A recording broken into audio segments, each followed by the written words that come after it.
Hey, any youth leaders out there? Serving with youth in the church is probably one of the most enjoyable callings, but it brings with it a lot of responsibility. How do we effectively lead this rising generation?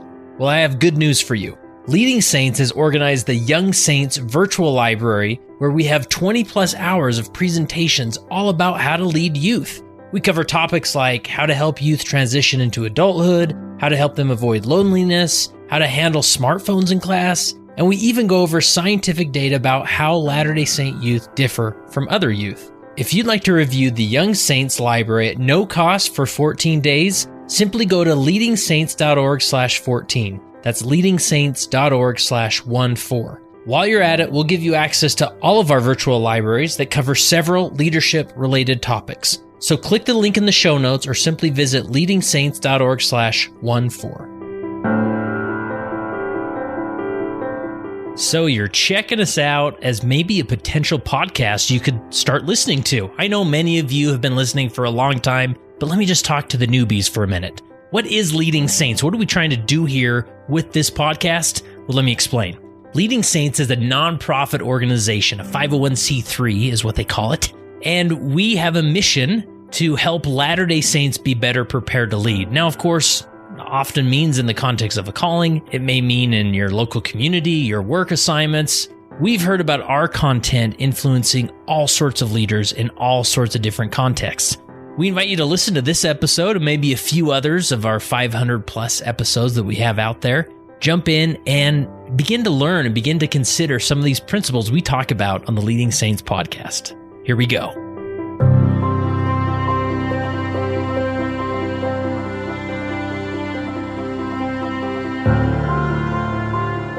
All right, Keith, we're back in your office. It's like I was just here talking to you about your other book, but you're a prolific writer, I guess. Well, welcome back. I'm glad you're here. Last time I was here, we were talking about real versus rumor and this concept of the rumors and facts that we like to, just like any human organization has the different stories that we tell, and sometimes they're not as accurate as we think they are, or they're attributed to the wrong person, right? The days That's right. of the internet that we live in, right? So I will definitely link to that great episode, and it's really impacted even things I say through this mic. I'm like, well, no, Keith would not be satisfied with me perpetuating wherever that came from, because I don't know where it came from. That's great. I'm glad I can sit on your shoulder. That's right.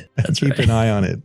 And now they come out with a new book called Making Sense of Your Patriarchal Blessing. So, but you're a historian, right? So where did the itch come to write about patriarchal blessings? Yeah, that's a great question. I think the itch itself began in a personal way.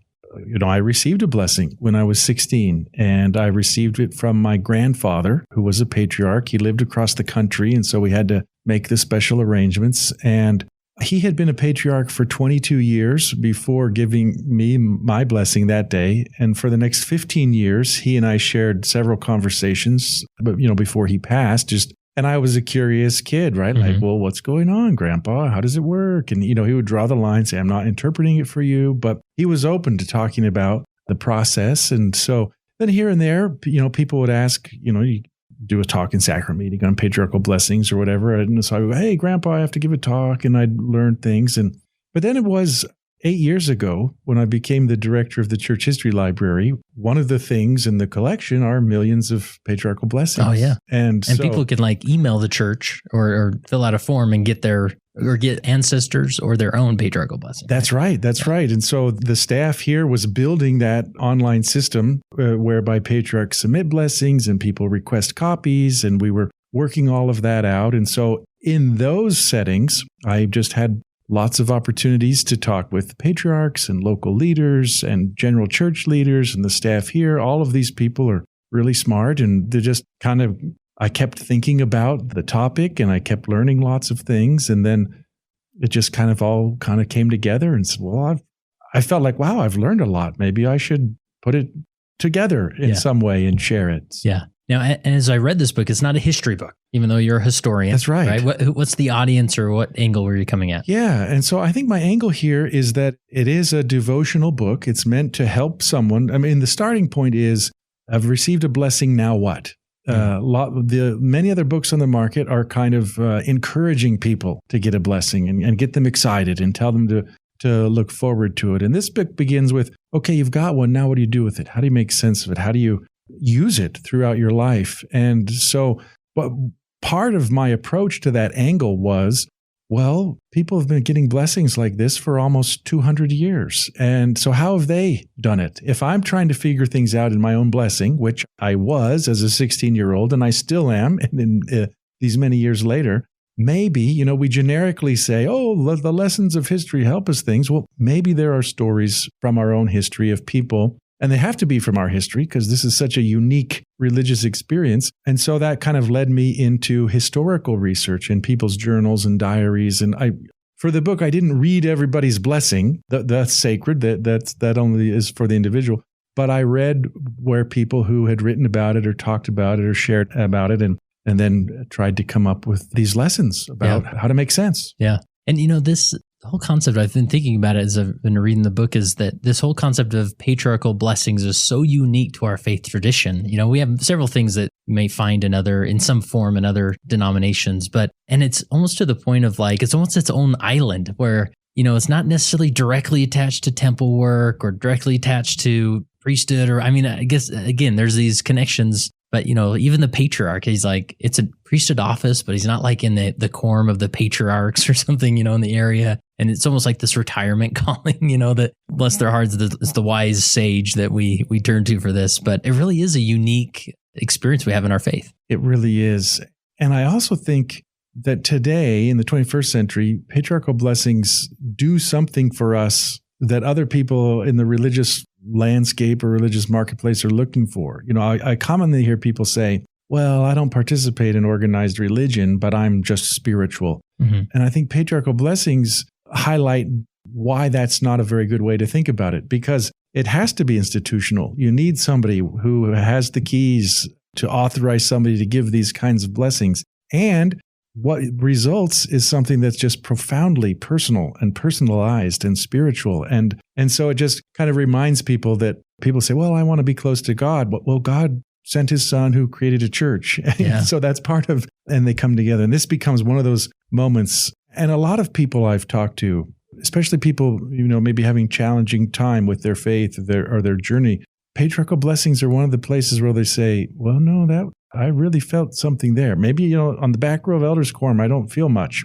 But that was one moment where I knew that God was aware of me. Yeah. And so there's something really powerful in this unique experience that we have. For sure. So you don't talk about this in the book as much as far as the history but since you're a historian and we're in the church history library here, I'm curious, what got us to this point? You hear stories about Joseph Smith Sr. being the first patriarch and then Hiram and on, to the point that the church used to have this general patriarch. I forget exactly what we called him, and then that was done away with. And so what context could you give us as far as history is concerned?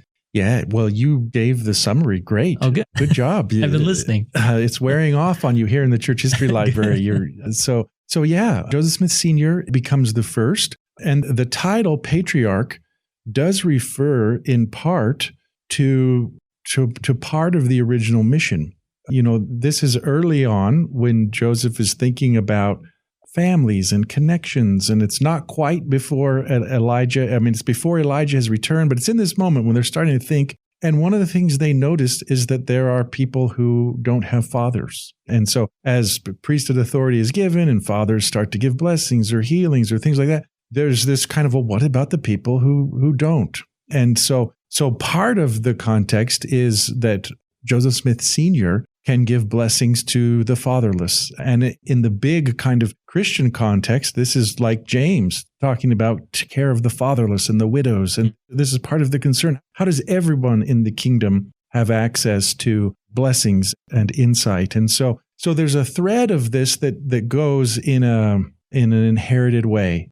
After Joseph Sr., it becomes Hiram. After Hiram, passes to William Smith. But even during Joseph Smith Sr.'s ministry, they start to call other local patriarchs because he can't be everywhere. And so, including in England, as the apostles are there, we get, in the 1840s, we get a patriarch in England who's doing this. So it's an international thing from the beginning. And so it's both. It's a kind of a blessing that's available locally, And there is over time, they call it different things, church patriarch, general patriarch, presiding patriarch.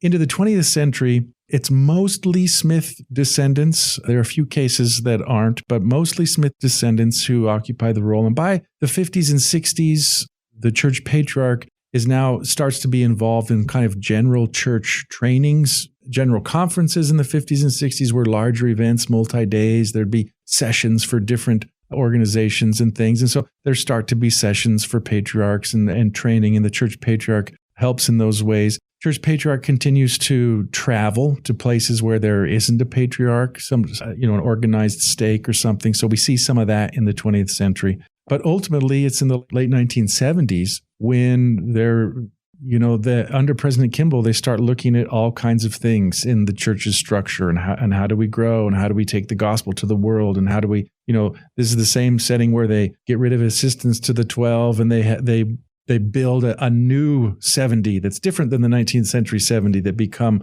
part of the work. And so in these rethinkings, they rethink church meetings and go to the consolidated schedule. But it's right in this moment where one of their conclusions is that the work of patriarchs and patriarchal blessings, two things happen. One, that it gets assigned to the president of the Quorum of the 12. That becomes the person responsible. And then two, that it really works through stake presidents. And so we begin the current kind of relationship where stake president reviews blessings and counsels with the patriarch, but it is still a really kind of a one-on-one role. I mean, the patriarch's the only one in the stake, and the stake president's the only one who kind of reads the blessings and gives counsel. And so it's a lonely role. Yeah. And that's kind of been its structure since the late 70s. Yeah, that's fascinating. And it sort of has some echoes of almost a baby's blessing, where it's not a saving ordinance, but it's done through keys and through authority and whatnot. But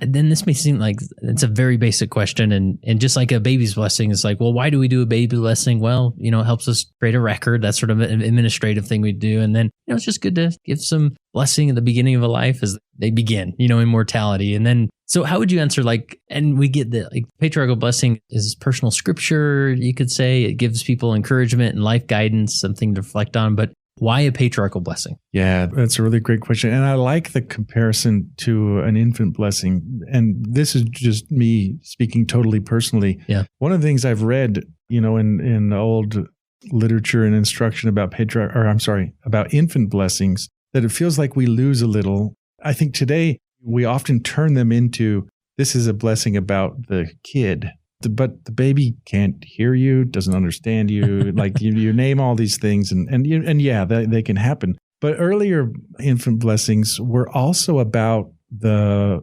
mother and her safe delivery and expressing gratitude for the child. And you think about 19th century context when so many children die, and so that even the setting where we normally do infant blessings at a fast and testimony meeting. We've come together, fasting, prayerful, grateful. And then infant blessings, I think, to me, are more communal in the sense that if the father's inspired to bless this baby to gain a testimony and learn and grow, well, who's going to do that other than the people in the room who are going to become the primary teacher and the young men's president? And they're an infant blessing in many ways is tying the whole community together to say we're going to help this child. We're grateful that the child is here, and we're excited to raise the child.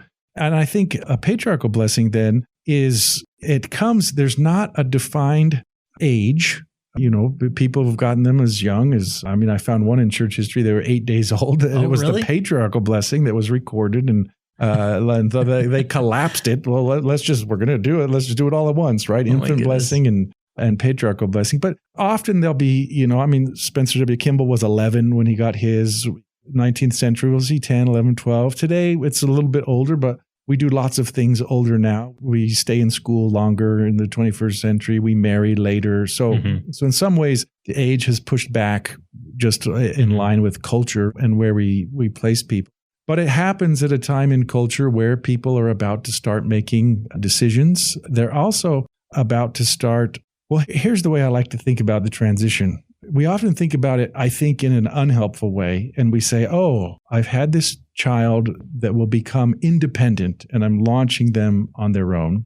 The reason I think that's unhelpful is if you've spent your whole life training to be independent, then you get really frustrated when you learn that you can't do everything in life. Mm-hmm. And so I think a better way to think about it is, you come into earth, you're totally dependent on earthly parents, and now you're about to go out and it's time for you to really be dependent on the Lord. And that's what I try and teach my own children is you're not becoming independent, you're transferring dependence. And now you really have to have a tighter relationship with the Lord because I'm not going to be there to make your dinner or clean up after you or do this. And you're going to have to, the Lord will have to guide you and help you. And so that's one way that I like to think about it is this moment where a person, and today the handbook will guide that, if you're getting close to your mission or military service or marriage, that is a time to go in and receive a blessing. And that feels like a time where you're really making this transition where now it's going to be me and the Lord and we're going off. And so I think it comes at a moment where you really build that relationship and make it, and kind of there's a handoff. Yeah. I love that framing that, you've gotten Father's blessings all these years and now you need a Heavenly Father blessing to keep you going as you're now transitioning into life, right? Yeah. So let's reach back to some of your real verse rumor concepts. Are there any apocryphal concepts or stories or things you want to shut down right here now about patriarchal blessings or anything come to mind? Well, Harold B. Lee used to tell a story that people heard there was something in his patriarchal blessing, and he would always shut that one down and say, no, that's not in my blessing. But maybe in a more general way, there is often both kind of interest or fear. People hear like, oh, well, somebody's blessing said this or that, and then they try to extrapolate it to the church. And I think the thing to shut down there is to say, patriarchal blessings are personal. They're for individuals. If the Lord has a message for the church about the second coming or financial hard times, or that's going to come through a different channel. Yeah. And it's not going to come to one random person 3 wards over who's in the same pickleball group as your brother-in-law. That's not the way that the message is going to come. Right. But there is kind of this like, ooh, well, I heard this and I heard that. And it doesn't really matter. Right. And I've heard, the stories of, somebody gets a patriarchal blessing and that says you'll serve a mission in a strange land. And then they're like, they die in a car accident. And, and so there's almost like, oh, it prophesied of the death. Like, I don't know if that's helpful. Like, that's not, we sort of read into these things that they mean more than they do, or sometimes somebody does say, no, you will serve a mission but they die or something happens and they don't. And then we think, well, we're wrong, or this wasn't supposed to happen. Right. And we kind of tie ourselves in knots a little bit. I think so. And the very first chapter of the book starts right there to just emphasize the interpretation of the blessing belongs to the Lord. Mm-hmm. And even people, you can't be the armchair quarterback and think, well, this is my child, I interpret it. Or even, a family member passes away and you inherit the blessing and you read it and you say, oh, all these things were undone to interpret that. And so either way, rather than if we're saying, oh, it shouldn't have happened or it should have, it's between the person and the Lord. Yeah. Is there anything to, there's this concept sometimes where, even when I interview people, they'll say like, almost hesitate and be like, oh, I probably shouldn't say this, but in my patriarchal blessing, it says, as if there's this unwritten rule of you're not supposed to talk about it publicly, right? And maybe, there's been quotes and things encouraging that, but what's to that concept? Anything come to mind? Yeah, no, there is a written component to that in the current handbook and past ones. It's counseled against sharing them publicly. I think sometimes people interpret that to mean I can't tell anyone. And so the handbook does talk about, family members or as you feel prompted to do so.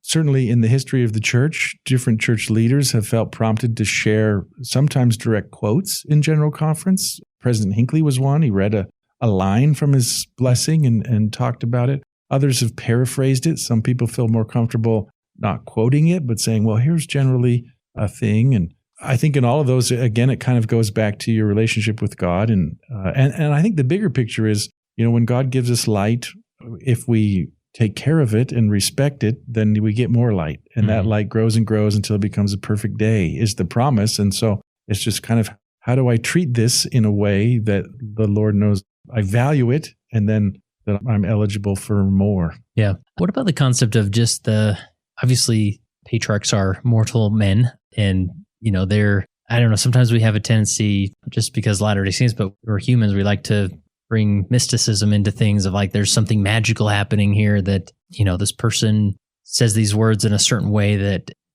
nonetheless, I guess I'm getting to like just with leadership in general. Well, sometimes our local bishop doesn't meet our expectations or sort of disappointed. And that sort of dynamic can happen with the patriarch too. It's like, oh, well, I was sort of hoping for a little more articulate language, but I didn't get that through this patriarch, or there might be this feeling of, I don't want to go to that one. I want to go to another one or one. Right. Anyways, what comes to mind with that dynamic?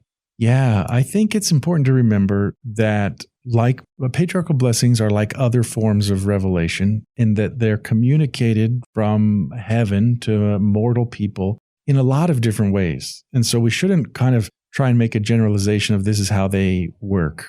But at one end of kind of maybe a spectrum of possibilities, it is very clear, and it has been from the beginning, that a patriarch is not just like a dictaphone from heaven. He doesn't just kind of plug into some like radio station and open his mouth, and he's just, there's no role from him. He's just simply translating it or transmitting it from heaven, because the patriarch is involved. The patriarch's worthiness matters. The patriarch is thinking and paying attention to the Spirit. And so that's one extreme that's wrong. I think the other extreme that's wrong is to say, well, none of the words are specific, because there are certain times where patriarchs will feel a word or a phrase or maybe even a couple of sentences. There are other times where patriarchs will say things like they see a picture and they describe it. And so they may see in a visionary way a scene, but the description of the scene is that person's, ability with words and adjectives. And yeah, someone may have more flowery adjectives than others,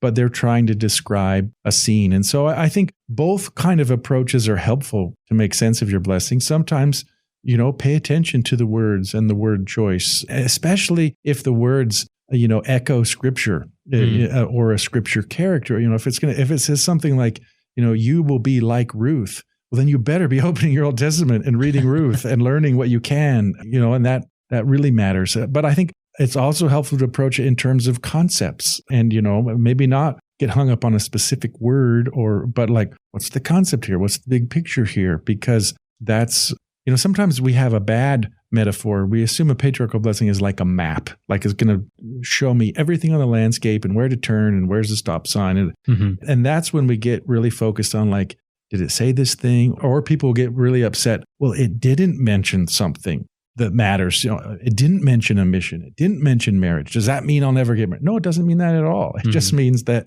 more like the Liahona, and it's not telling you every bump in the road, but sometimes the Liahona gave them really clear instruction that made them quake and tremble. And sometimes it was just more general, like, yeah, keep going. And I think the patriarchal blessing is like that. Yeah. Yeah, that's really helpful. Just speaking to like church leaders, like how could they, I think of a bishop, for instance, obviously working close with the youth, and how could they better go about just encouraging patriarchal blessings or bringing more meaning to it rather than this is just sort of what you do now in this point in your life? Right. Yeah. Yeah. Definitely don't turn it into a checklist. Like, everybody who reached X age, you go ask. The handbook outlines 2 criteria only. You have to be worthy and you have to understand how important it is. And that's it. And the bishop is the one who makes both of those determinations. And so, some people will understand that it's important and really want it when they're 12 or 13. Others, it might not matter too much until they're about to go on a mission. And then they're like, oh, yeah, maybe I better, And so I think part of what the bishop discerns is how well they understand the value of it. So I think it's great, probably not every interview, but, maybe once every 2 years, the bishop should have just asked. And probably it's describing it maybe a little of what it is. I also think it's great to do activities where, you can invite the patriarch to talk about patriarchal blessings and just the youth, they'll sometimes, lately they've been inviting patriarchs to sit on the stand at stake conferences, and that's good. The youth can start to see a person. But I think, if you're in somebody's home and you have cinnamon rolls and the patriarch shares some thoughts, that makes it even more real. Like, oh, here's a person. And I felt really good in that little fireside with the patriarch. So I'm looking forward to my personal opportunity. And so I think parents can talk about it. They should talk about it. Again, not all the time, but at certain intervals. And then definitely teaching the principles of revelation. Teach the story of the Liahona long before they get there, because then when they get it, you can say, now you've got it. It's going to be like a Liahona. Okay, and now I've got something to go on. So I think there are lots of ways we can be preparing them for revelation and this relationship.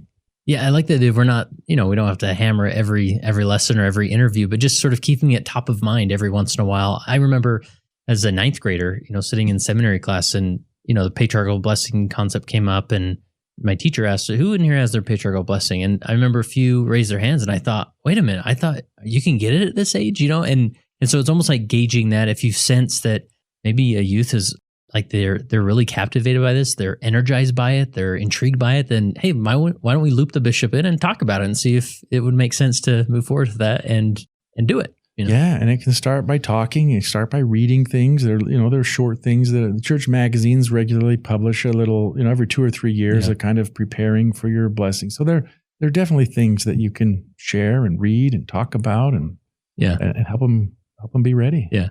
So you mentioned the patriarch sitting on the stand concept.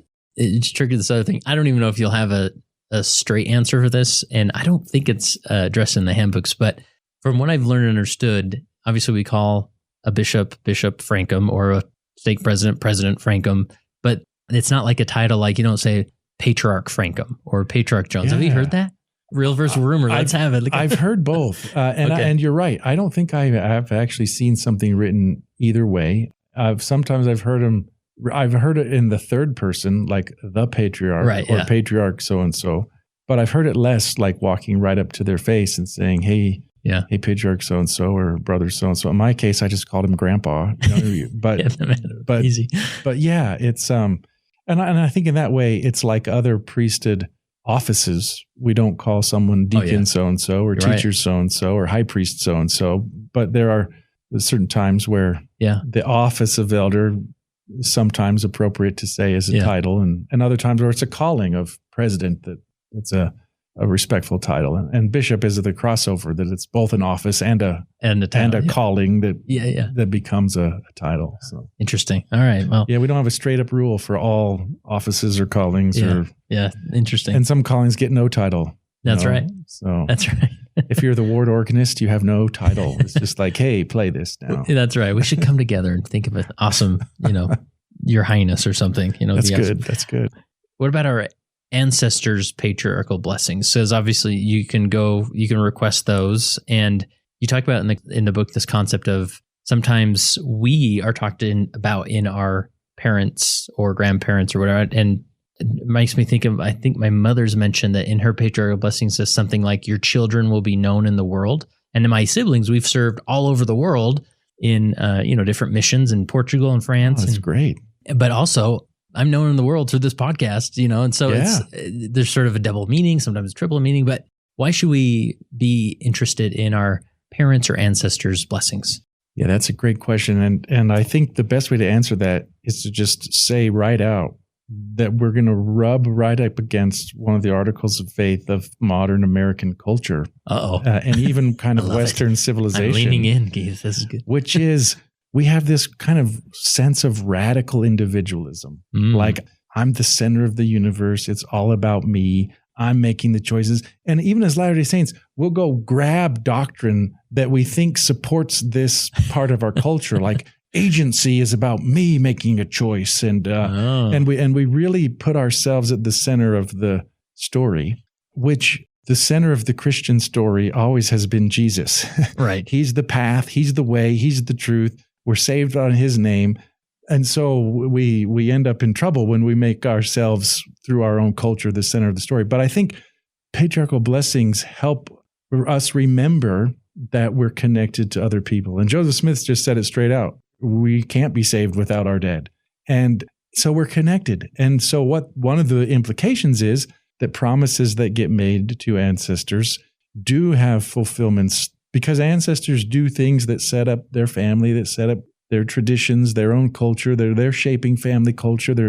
They're passing on both genetic legacies, but also legacies of faith and testimony. And so yeah, promises that get made. And you gave a great example, about of an ancestor and a promise. And so that is the reason behind, this is the president of the Quorum of the 12 who oversees patriarchal blessings in the past has authorized that people can receive their direct line ancestor. So it's not branches, it's not uncle or cousins, got to be a direct ancestor, but also a direct descendant who is deceased. If you have a child who has passed away, or a spouse who's passed away, those can be requested as well through the church website. And it's making that connection and seeing this. When Wilford Woodruff announced that they would change the way they would do sealings, because you used to be sealed more laterally in kind of a kinship way to lots of different people. And in 1894, Wilford Woodruff said, we're doing it wrong. We need to have people sealed to their parents, sealed to their grandparents.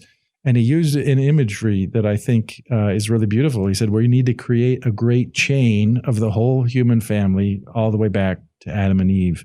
And so I think patriarchal blessings and these promises that extend beyond generations are part of what strengthens that chain. And, and there are readings of Malachi's promise that isn't just that your hearts are turned to the fathers. That's nice. Oh, I know who they are. But it's turned to the promises made to the fathers. And a patriarchal blessing is a place where, and there are other places, covenants, but it's one of the places where promises are made to our fathers. Wow, that's powerful.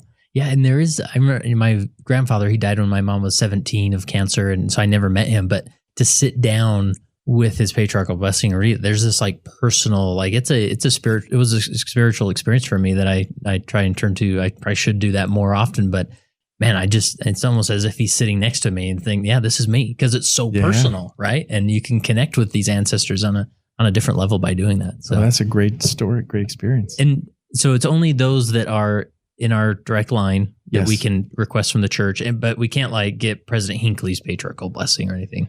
Well, if he's your grandfather, you could, sure. But generally no. Okay. And I think sometimes they're quoted in ensign articles or things that. Sometimes biographers, stories, and again, if you're the person and you've hired a biographer, then it is something you can share. Sometimes people will share them in a talk or something like that.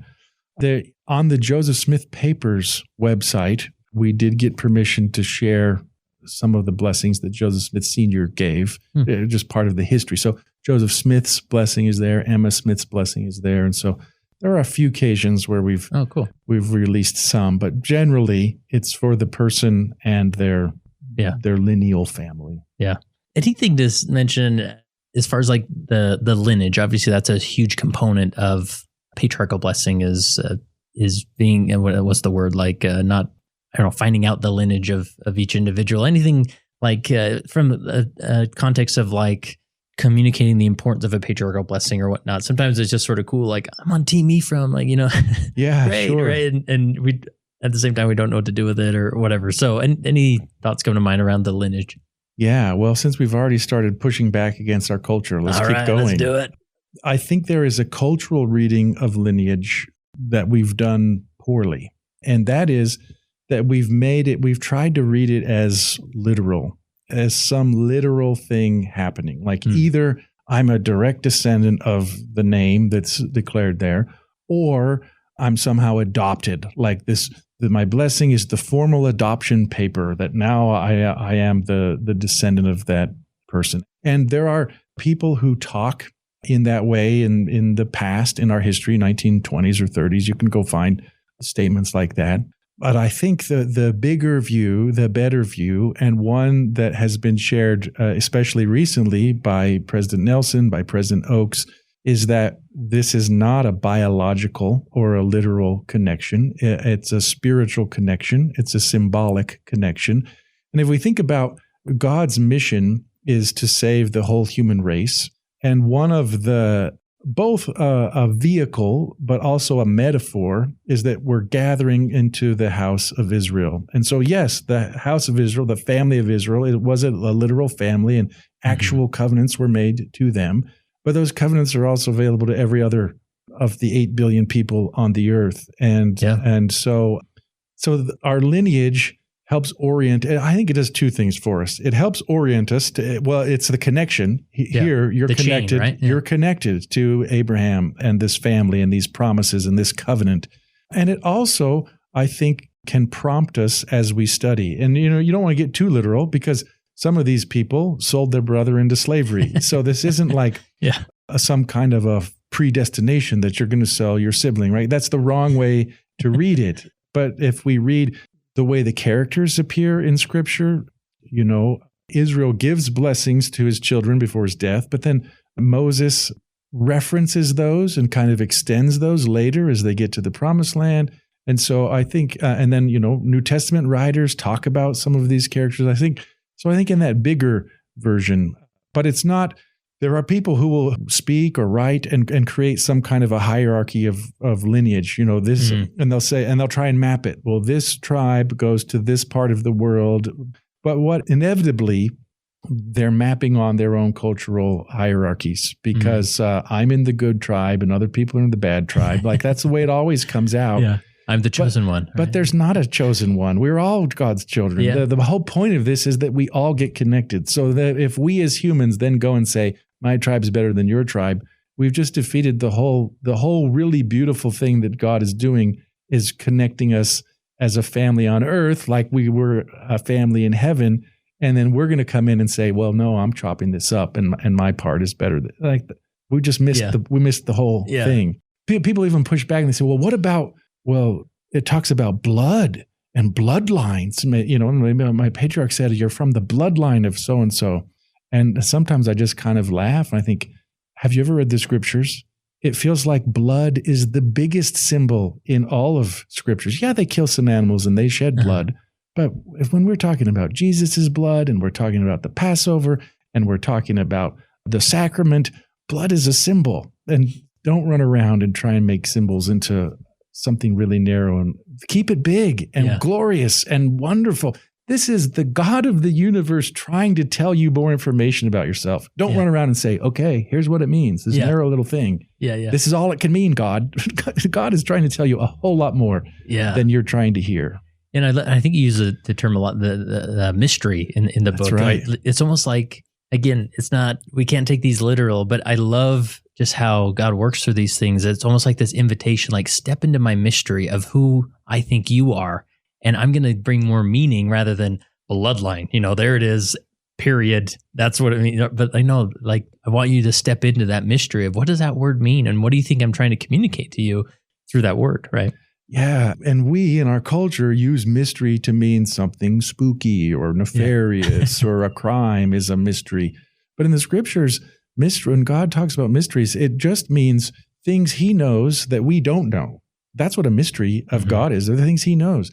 And God tells us over and over in the scriptures that he wants to tell us the things he knows. He wants us to prepare to receive a gift of power. He wants us to prepare to receive the companionship of the Holy Ghost that can tell us the truth of all things. He wants to tell us things. And so, I think seeing your blessing as a mystery in this sense, it's an invitation from God to learn more about you and your relationship with him.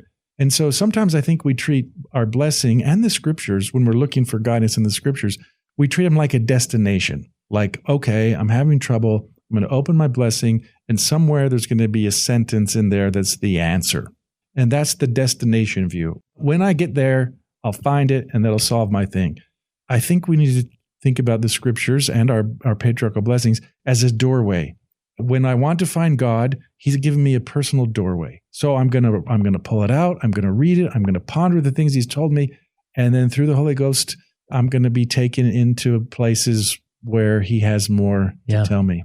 Yeah. And that, just especially learning from President Nelson and other prophets, like we worship a God of invitations, and someone may, and I've had this feeling at times where some paragraphs in my blessing where I'm just like pretty run of the mill, like nothing to get here, and I wish that there's a little bit more here, but it's almost like this invitation, like, oh, you think this is run of the mill, like step into this. I invite you into this blessing, and I want to take you on a tour of what I think of you. It's really powerful. Well, and I think a really great illustration of that is in the Doctrine and Covenants, very early on. I'll let your listeners go find it. We'll make it mysterious for them. But there are two sections back to back that are given to two brothers, same family, and they are word for word the same, except for the name of the brother. So not only do we have these two revelations that are identical, we canonized both of them. We didn't just canonize one with a little footnote that says, and there's a double. We canonized both of them. I think there's a lesson there because sometimes people will say, oh, it feels run of the mill, or it feels cookie cutter, or it feels, not personal.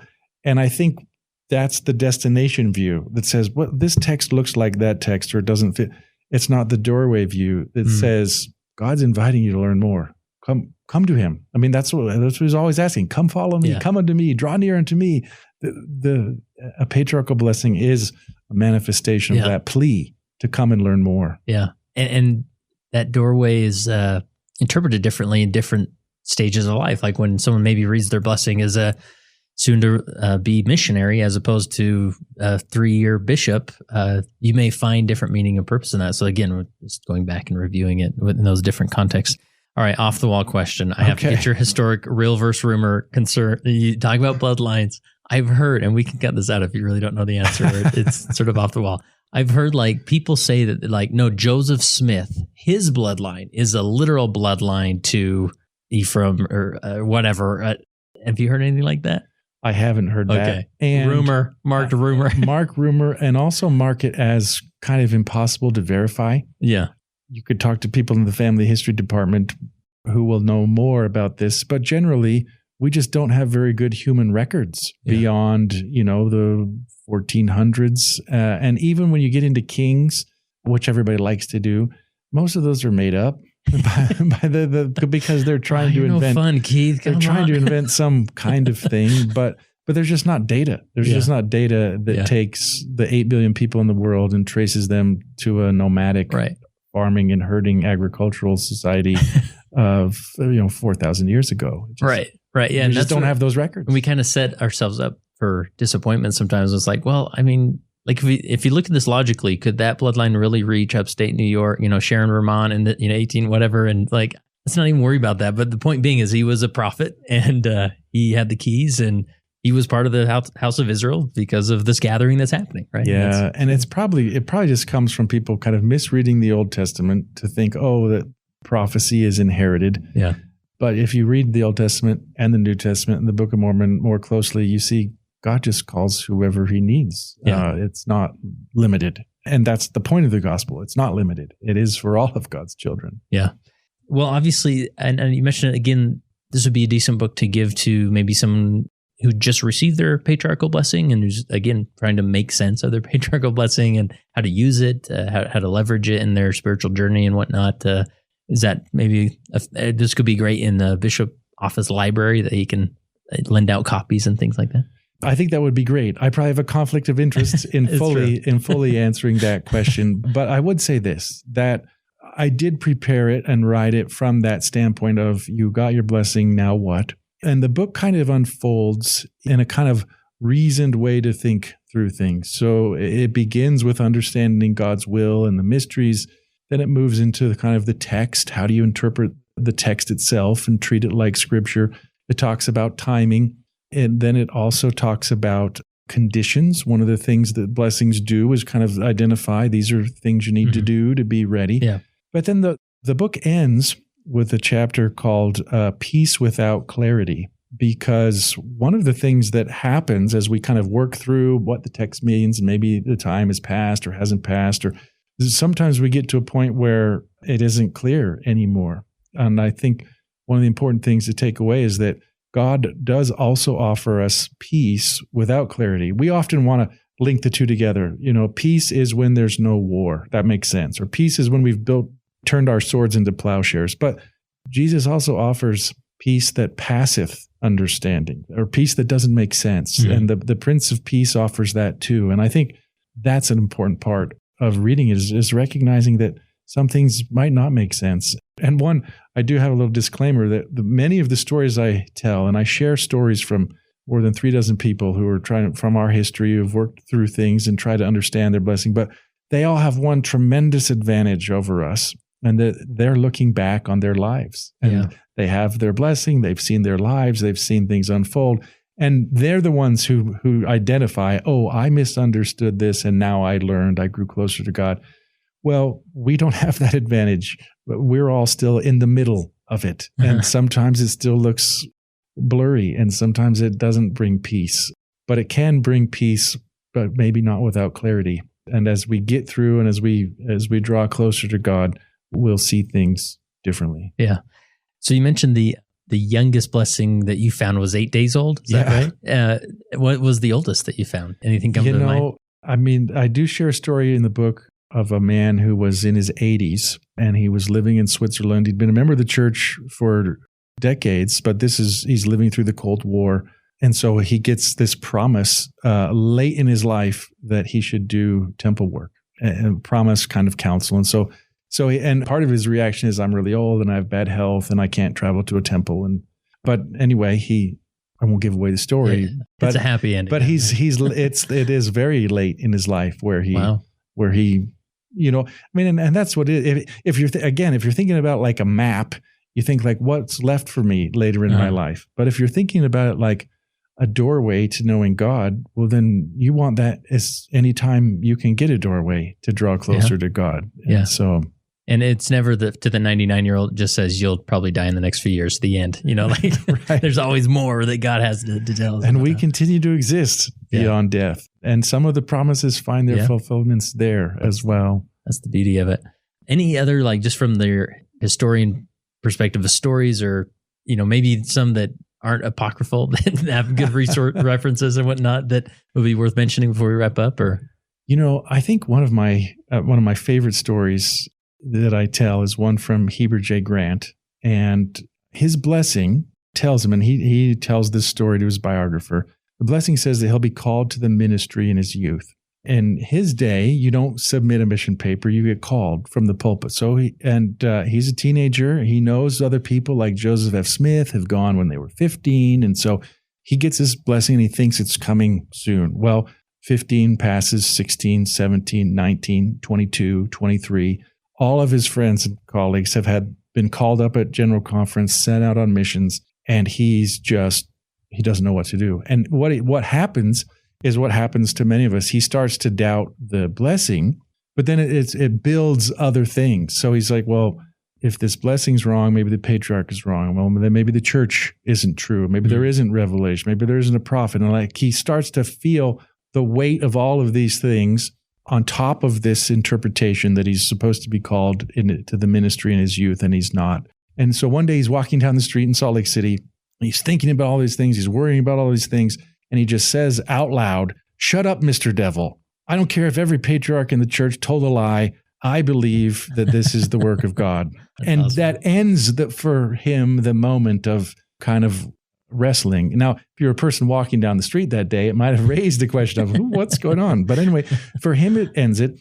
And then shortly thereafter, as a 25-year-old, he's called to be the stake president in Tooele. Oh, wow. And then a year or so after that, he's called to the 12 and in his 20s. And then he goes back and he realizes the blessing says you'll be called to the ministry in your youth, not you'll be called on a mission. And he had read it as a mission, culturally informed, and then he'd use the cultural markers of when that's about, and he got into that whole situation because he was reading it in a way that wasn't what the Lord meant. And when he held on and waited on the Lord and found that peace, then he saw that God had something totally different for him. Wow, that's awesome. I love those stories. Now I want to ask you about just the different projects here at the Church History Library, but you personally, is there another book brewing or any personal projects that you're working on that you could tease us with? There's always a thing that's working. I'm always kind of thinking about things. For me personally, writing is one of the ways I make sense of things. Mm-hmm. Things bounce around my head and so I doodle things on paper and type things up. And so one of those will go somewhere, I'm sure. But that's nothing to tease. That's fine. I don't have a title or a contract or anything to plan. I'm sure this won't be the last time you're on this podcast. So well, I would count that as a great honor. Oh, good. Well, thank you. All right, and I know part of your role here, you want to make different audiences aware of the great projects they're doing here. So what things could you plug about the Church History Library? And I must say, I went on this church history tour recently, and it finally got me to tap on that history tab in the gospel library. Oh, and good. I was like, oh my goodness, there's so much here. And I knew there was a lot there, but as I started to dig, I'm like, wow, this is really fascinating, and it's organized well, and I can learn so much. Anyway, so yeah. Oh, props to that. But what else could you plug? I'm glad you found it. Yes, Yeah. the Gospel Library app is full of wonderful treasures. We're working on Volume 4 of Saints, and so that is underway. About And is half this of it. This is the last one because I finished the third one. I'm like, wow, we're getting pretty close to modern times. The third one brought us to 1955 and the Swiss Temple, and so the fourth we haven't yet picked the end, but it'll be in the 21st century. Just not quite sure. As, some things are just so close that it's hard to write about what happened yesterday, and so we're trying to figure out where that line is. But another really huge thing is the Joseph Smith papers are going to wrap up next year. Wow. We're going to publish the last volume of the Joseph Smith papers. It's been, we've been working on this for 15 years in the kind of current form, and then decades before that in terms of... finally got through all his mail. Huh? It's been, so that's been really big. We just finished the last batch of 2 really wonderful projects. One is a partnership with BYU. Emmeline Wells' journals are at BYU, but we've got them transcribed and published on our Church Historians Press website. Also, a huge project that went through and found the sermons of Eliza R. Snow. And these are just captured in Relief Society minute books and local records. They were all over the place when we've pulled them together into this online collection of her sermons. Maybe the last thing to say in the Gospel Library app, there's a series in there, and it's titled Global Histories, but we've been writing about the history of the church in various places around the world. And they're like, it's not totally aligned with nations, because in the UK, there is an entry for England and Scotland and Wales. Hawaii has an entry. It's it's currently part of a nation, but in its history in the church, it was not always part of the United States. So, but there are places, but there are about 70 of them now, and there are some more that are working their way through. And so this is a really cool place for, a missionary. You get a call somewhere, learn about the gospel legacy in the place where you go. So, and then just wonderful stories of faith, Latter-day Saints all over the world who are building Zion. Yeah. Wow. That's awesome and encouraging for sure. All right, Keith, last question I have for you is, as you've delved into this concept of patriarchal blessings and whatnot, how has the doctrine of patriarchal blessings helped you become a better follower of Jesus Christ?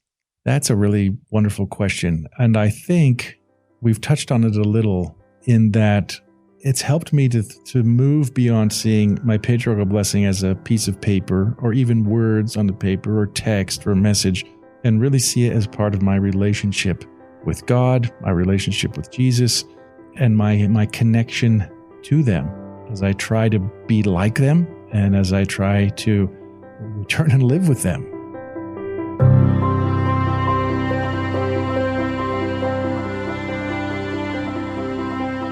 That concludes this episode of the Leading Saints podcast. We'd love to hear from you about your questions or thoughts or comments. You can either leave a comment on the post related to this episode at leadingsaints.org or go to leadingsaints.org/contact and send us your perspective or questions. If there's other episodes or topics you'd like to hear on the Leading Saints podcast, go to leadingsaints.org/contact and share with us the information there.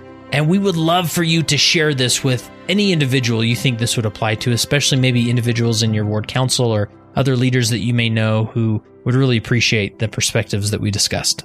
And remember, go to leadingsaints.org/14 to access our full Young Saints virtual library.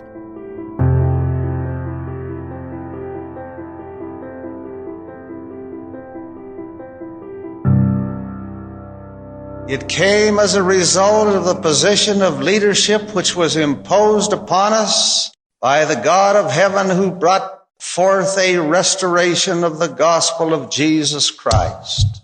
And when the declaration was made concerning the only true and living church upon the face of the earth, we were immediately put in a position of loneliness, the loneliness of leadership, from which we cannot shrink nor run away, and to which we must face up with boldness and courage and ability.